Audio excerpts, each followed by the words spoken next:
Hey everyone, and welcome back to another video. In this video, I'm going to show you how to change your payment method on the DoorDash app. Now, this video is going to be particularly useful for individuals. Let's say that you want to go ahead and change your payment method on the DoorDash app. Maybe you have a new credit card or a new debit card. How do you actually go ahead about doing so? Now, this video is going to be short, sweet, and simple, guys. There's not going to be a lot of steps involved.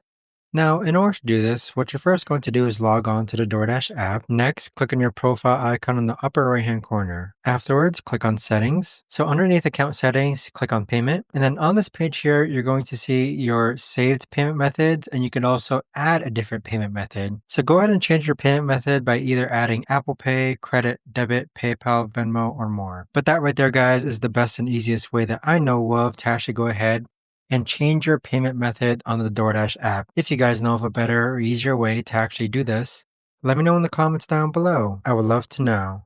Thanks so much for watching everyone, and I'll see you guys all in the next video.